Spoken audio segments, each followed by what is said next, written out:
গিৰগাই প্ৰসংগক লৈ ধুবুৰী চহৰত CPIMৰ প্ৰতিবাদ মন্ত্ৰী জয়ন্ত মল্ল বৰাৰ পদত্যাগৰ দাবী CPIMৰ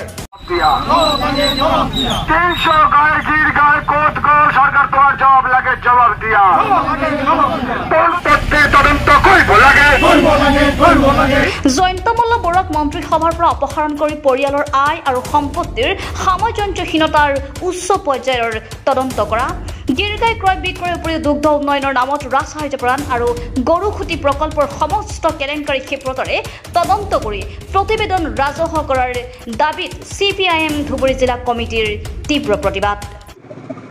আজি আমি CPIM দলে গৰু খুঁটি প্ৰকল্পত যোগান ধৰা গিৰগাই ক্ষেত্ৰত যি দুৰ্নীতি অনিয়ম হৈছে তাৰ তীব্ৰ বিৰুদ্ধে আমি প্ৰতিবাদত আমি আন্দোলন আজি কৰাইছোঁ।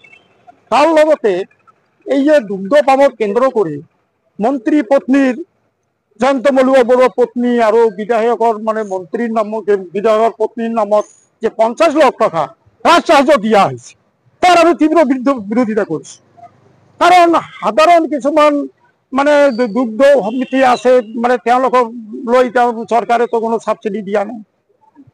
অনিয়মত নীতি নিয়ম বহিৰ্ভূতভাৱে যিবোৰ দুগ্ধ পাম গঢ়ি উঠিছে সেই দুগ্ধ পাম বোৰত 50 লাখৰ ৰাজসাহায্য দিয়া যুক্তিকৰ, গতিকে চৰকাৰে ইয়াৰ জবাব দিব লাগে।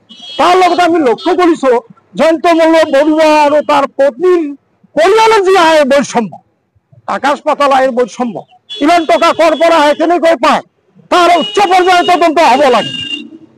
গতিকে আমি CPIM দলে আজি এই আন্দোলনৰ মাজেদি উচ্চ পৰ্যায়ৰ তদন্তৰ দাবীত আমি প্ৰতিবাদী আন্দোলনটো খাৰা কৰিছোঁ। সমগ্ৰ ৰাজ্য জয়কাৰী হৈছে, আজিও সমগ্ৰ ৰাজ্যতে ধুবুৰীত হৈ আছে।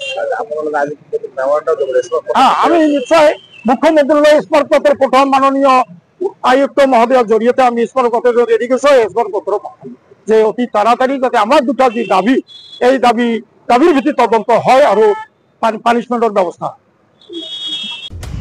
News desk report Suhana live.